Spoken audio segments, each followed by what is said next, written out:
अस्सलाम वालेकुम दोस्तों, कैसे हैं। उम्मीद करता हूँ सारे दोस्त खैरियत से होंगे।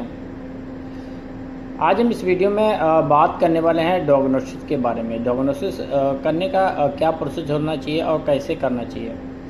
अगर हमारा कस्टमर क्या बोलता है उसका क्या क्या चेक करना ज़रूरी रहता है। जैसे एग्जांपल के तौर पर मैं आपको बता रहा हूँ, जैसे कि आपके पास कोई भी ड्राइवर आता है और वो बोलता है कि आपका इंजन स्टॉपर काम नहीं कर रहा। वो कहता है मेरी गाड़ी का इंजन स्टॉपर काम नहीं करना, तो उस समय आपको क्या क्या चेक करना है। जैसे कि जब भी आप डायग्नोसिस करते हैं, डायग्नोसिस करने के लिए सबसे इम्पोर्टेंट चीज़ें जो हैं अभी मेरी जानकारी में, वो हमारा होता है BS, FR, GS, HM, FM। ये सारी चीज़ें हमें चेक करना रहता है, क्योंकि ये चेक करना बहुत ज़रूरी है। अगर जैसे कि एग्जांपल के तौर पर मैंने आपको पहले बताया कि अगर इंजन स्टॉपर काम नहीं तो क्या करना चाहिए। इंजन स्टॉपर अगर हमारा काम नहीं कर रहा है तो फर्स्ट हम FR में जाएंगे। FR में जाके उसकी जो है चेक करेंगे कि FR में कोई इंजन स्टॉप ब्रेकर के बारे में कोई एरर कोड है या नहीं है। अगर हमारे कोई भी एरर कोड नहीं है FR के अंदर, FR और MR किसी में भी नहीं, यानी इंजन कंट्रोल यूनिट और ड्राइवर कंट्रोल यूनिट में कोई भी नहीं है, तो उसके बाद हम उसमें चेक करेंगे, उसको हम बरमूजा करेंगे यानी रीसेट करेंगे। चाहे हमारा मैनुअल गियर हो चाहे ऑटोमेटिक गियर हो, दोनों को हम रीसेट करेंगे। क्योंकि अगर हमारा मैनुअल गियर है तब तो हमें कंप्यूटर से करना है। अगर हमारा जो है ऑटोमेटिक है, ऑटोमेटिक गाड़ी है, यानी किट बारी बिना कर, तो उसको गियर को रीसेट करेंगे तो क्या होगा, हमारा जो स्टॉपर होगा वो काम करना चालू हो जाएगा। क्योंकि हम किसी भी चीज़ को जब रीसेट करते हैं, बरमूजा करते हैं, तो क्या होता है, वो चीज़ दोबारा से रिफ्रेश हो जाती है। तो इसी के साथ ही मैं आपको स्क्रीन के ऊपर लेके चलता हूँ और फिर आपको बताता हूँ कि आपने क्या क्या डायग्नोसिस में चेक करना है। क्योंकि जब चेक आप जब ही कर पाएंगे जब आप डायग्नोसिस में जाएंगे। क्योंकि इसे समझाना बहुत ही मुश्किल है मुझे, लेकिन इंशाल्लाह आप अगर हमारा इस वीडियो को पूरा देखेंगे तो डायग्नोसिस के बारे में बहुत कुछ सीख पाएंगे। क्योंकि ये बहुत सारे कुछ ऐसे क्वेश्चन होते हैं जो हमारे कंप्यूटर में नहीं आते और हमें पता नहीं होता कि अगर हमारे ये गाड़ी में ये प्रॉब्लम है तो कहाँ पे जाके हमें उसको चेक करना है, कहाँ पे जाके डायग्नोसिस करना है। तो इसी के साथ ही आपको लेके चलते हैं कंप्यूटर की स्क्रीन के ऊपर। तो हम अभी आ गए हैं अपनी कंप्यूटर स्क्रीन के ऊपर। आप देखेंगे सबसे ऊपर है GM जो होता है GM बेस मॉडल, इसको बोलते हैं फ्यूज बॉक्स ये होता है। उसके बाद आता है ZTS सेंट्रल मेमोरी डाटा, इसके बारे में भी आपको हम बताएंगे लेकिन अभी इस वीडियो में नहीं। उसके बाद इम्पोर्टेंट हमारे लिए आएगा INS। ये INS क्या होता है, INS जो हमारा होता है ये मीटर, जो मीटर रहता है उसको बोलते हैं INS। उसके बाद हमारा TCU होता है, जो टेलीग्राफ होता है उसको हम TCU बोलते हैं शॉर्टकट में। टेलीग्राफ जो हमारे रीडिंग किलोमीटर वगैरह चलाने में काम आता है, किलोमीटर कितना। उसके बाद आता है BS यानी brake control unit. Brake control दो होता है, एक BS एक 11 होता है और एक BS हमारा लगा होता है जो सनिए के, जिसको बोलते हैं एक्सल मॉड्यूल, उसको बोलते हैं एक्सल मॉड्यूल। उसके बाद आता है FR जो हमारा ड्राइवर कंट्रोल, यानी पूरी गाड़ी का जो कंट्रोल रहेगा वो FR में रहता है। यानी कभी भी किसी भी टॉपिक में हमें काम करना है तो FR में लाजमी चेक करना कौन सा एरर कोड आ रहा है। FR के बाद हम बात करेंगे GS की, गियर कंट्रोल यूनिट। जो हमारा GS कंप्यूटर होता है उसका, अगर हमारे गियर की ऑटोमेटिक गाड़ी है और गियर के रिलेटेड कोई भी फॉल्ट है तो हमें फर्स्ट GS और FR और MR यानी तीनों में हमें चेक करना रहता है कौन सा एरर कोड आ रहा है। तो उसके बाद हम जाएंगे MR में, जो कि इंजन कंट्रोल यूनिट है। अगर हमारे इंजन के रिलेटेड कोई भी फॉल्ट है, गाड़ी पिकअप नहीं ले रही है, बूस्टर हमारा काम नहीं कर रहा है, या गाड़ी डीजल ज़्यादा खा रही है, या गाड़ी में स्पीड नहीं आ रही है, तो हम क्या करेंगे, MR में जाके चेक करेंगे। MR में जाके चेक करेंगे। क्योंकि ये जो है बहुत सारी चीज़ें हैं, जैसे कि आप देखेंगे ABA एंटी ब्रेक एसिस्ट, ये भी हमारे काम के लिए है। ये जो इसमें अगर कोई भी एरर आएगा तो हमारे A11 कंप्यूटर का ही एरर आता है। ज़्यादातर आपने देखा होगा कि ABA का जो है हमेशा लाइट आता रहता है, एक्टिव ब्रेक एसिस्ट नाम से एरर आता है। अगर कोई भी एरर है तो इसमें भी देख। उसके बाद आता है हमारा live wheel, steering wheel angle sensor. अगर हमारी स्टीयरिंग में कोई भी फॉल्ट आ रहा है और दिक्कत आ रही है कि हमारे स्टीयरिंग के बटन काम नहीं कर रहे, ये नहीं कर रहा, तो हमें इसके एंगल सेंसर को चेक करेंगे। क्योंकि एंगल सेंसर अगर ख़राब हो जाता है तो क्या होता है, हमारे स्टीयरिंग के बटन काम नहीं करते। नहीं, स्टीयरिंग के रिलेटेड कोई भी चीज़ है तो यहाँ पे जाके हम चेक कर सकते हैं। उसके बाद हम आएंगे अगले पेज में। जैसे कि हम देखेंगे अब अगले पेज में आएंगे तो हमें EAPU यानी इलेक्ट्रिक एयर प्रेशर यूनिट मिल जाएगा। इलेक्ट्रिक एयर प्रेशर यूनिट क्या होता है, जिसमें बल्ब हत्ताश रहता है, बल्ब हत्ताश बड़ा और छोटा, जिसमें बड़ा बल्ब हत्ताश रहेगा यानी ऑटोमेटिक गाड़ी जो रहेगी उसमें ये यूनिट आएगा। अगर हवा के, जैसे समझ लो हवा नहीं आ रही किसी गाड़ी में, हवा पाइप में नहीं आ रही है, हवा में दिक्कत है, तो उसमें एयर के रेगुलेटर आप यहाँ पे चेक करेंगे तो आपको पता चल जाएगा। उसके बाद आता है FM फ्रंट मॉड्यूल।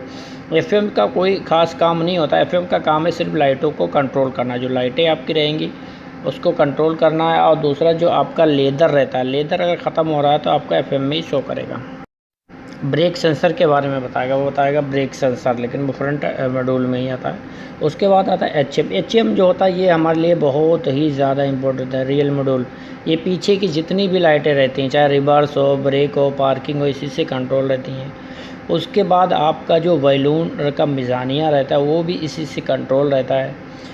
मतलब जो भी पीछे की चीज़ें हैं हिस्से की, वो हमारे HM में रहती हैं। उसके बाद आ जाता है हमारा model switch panel. Model switch panel ये क्या होता है, MSF, ये होता है हमारा इशारे वाला, इशारा जो रहता है जिससे चारों इशारे जलते हैं, रेड कलर का बटन लगा रहता है, ये उसका रहता है। अगर आपके इशारे नहीं जले, वन साइड जले, तो उसमें जाके आप चेक कर सकते हैं स्विच पैनल को। उसके बाद हम चेक करेंगे पैसेंजर डोर को। अगर हमारे पैसेंजर डोर को सीधा अप डाउन नहीं हो रहा है या दिक्कत आ रही है तो यहाँ पे जाकर पैसेंजर डोर मॉड्यूल अगर काम नहीं कर रहा या उसका मॉड्यूल ख़राब हो गया तो आप पैसेंजर साइड में जाएंगे। अगर ड्राइवर साइड का ख़राब है तो उसके नीचे ड्राइवर। उसके बाद आता है ZHE।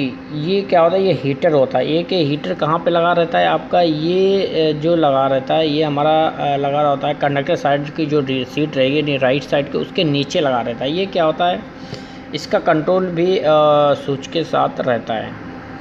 उम्मीद करता हूँ कि आपको समझ आया होगा कि मैंने पीछे आपको क्या समझाया, लेकिन वही चीज़ मैं आपको प्रैक्टिकली यानी एक बार स्क्रीन के ऊपर भी वीडियो के ज़रिए समझाने की कोशिश करता हूँ। ये डायग्नोसिस करना बहुत ही आसान है, इसमें कोई भी प्रॉब्लम आपको नहीं, बहुत ही आसान है, बस आपके समझने का फेर है। उम्मीद करता हूँ अगर आप हमारा वीडियो रेगुलरली देख रहे हैं, रोज़ देख रहे हैं, मर्सिडीज़ के बारे में आप काम करें तो इंशाल्लाह आपको सारी जानकारी हो जाएगी और धीरे धीरे पूरा ये कंप्यूटर चलाना सीख जाएंगे। क्योंकि ये कंप्यूटर चलाना बहुत ही आसान रहता है, इसके लिए कोई बड़ी आपको तालीम लेने की ज़रूरत नहीं है। लेकिन आप छोटा मोटा तालीम ले लेंगे, मोटा मोटा, तो उसके बाद आपको धीरे धीरे आ जाएगा। ये कंप्यूटर जो होता है ये एक्सपीरियंस के हिसाब से आपका काम करता है। अगर आपके हाथ में एक्सपीरियंस नहीं है तो कंप्यूटर का कोई भी ज़्यादा फ़ायदा बेनिफिट आपको नहीं मिल पाएगा। क्योंकि कंप्यूटर के रिलेटेड कोई भी फॉल्ट ज़्यादातर कारबा का रहता है, इलेक्ट्रीशियन का फॉल्ट रहता है वो इलेक्ट्रिकल, तो इलेक्ट्रिक वायरिंग और वायरिंग डायग्राम आपको देखना आना चाहिए।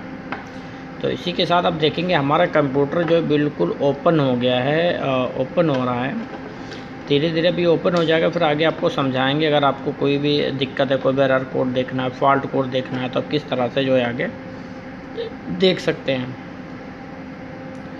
तो अभी देखेंगे जब भी आप अपने सिस्टम को खोलते हैं तो इस तरह का वो सिस्टम खुलता है। अभी क्या करना, इसके बाद आप सीधा F8 कर देंगे, यानी F8 करेंगे, अभी खुल जाएगा। क्विकली टेस्ट है, जैसे ओपन हो गया। अभी क्या करना, F8 आप कर दें, कर दिया। अभी क्या हुआ, जितने भी एरर कोड हैं वो आपके सामने आ गए। जैसे देखें एक्टिव ब्रेक एसेस में आपके जो भी आने थे वो आ गए।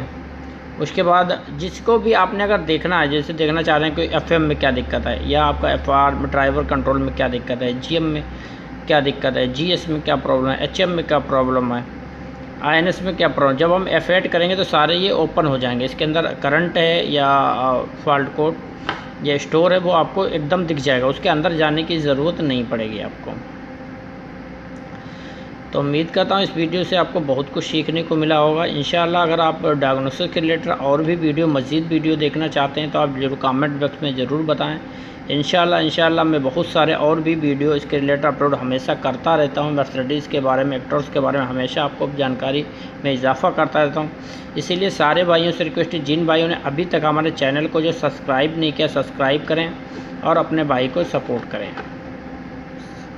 अभी आप देखेंगे जैसे कि किसी एक फंक्शन को आपने ओपन कर लिया, जैसे मैंने अभी ओपन कर लिया, हीटर है, हीटर के अभी हमें यहाँ पे हेल्प में जाने के बाद अभी इंस्टॉलिंग पॉइंट यानी कहाँ पे कौन चीज़ लगी हुई है आप यहाँ से देख सकते हैं। जैसे कि आप देखेंगे हीटर ये कहाँ पे लगा हुआ है, ये सब इसमें लिखा है, एयर बटन, सिग्नल, ऐसे ये 21 इस कंट्रोल का नंबर है। इस तरह से आप देखेंगे। फिर यहाँ से आप बैक चले जाएँगे,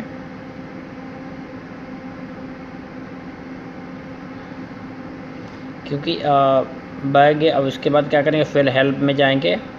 हेल्प में जाने के बाद फिर इंस्टॉलिंग पॉइंट पे जाएंगे, मतलब क्या कहाँ पे कौन सी लगी। अगर आपको समझ नहीं आ रहा तो यहाँ से आप लोकेशन देख पाएंगे। लोकेशन आपने देख लिया। अब इसके अंदर भी कभी कभी कोई ऐसा एरर कोड आता है जो हमें समझ नहीं आता। ये देखेंगे, ये पूरी यूनिट है हमारी, पूरी यूनिट है। ये ब्लोर, एयर ब्लोर लगा हुआ, कहाँ पे एयर ब्लोर है, इसके अंदर एयर ब्लोर फिट है जो अंदर से गरम गरम हवा फेंकता है, जो कि सर्दियों में काम करता है हमारा। ये पिन, अगर आपको पिन देखना है तो यहाँ से आप पिन भी देख सकते, कौन से नंबर पे कौन सा पिन है। ये अगर खोलेंगे तो कुछ इस तरह का दिखेगा।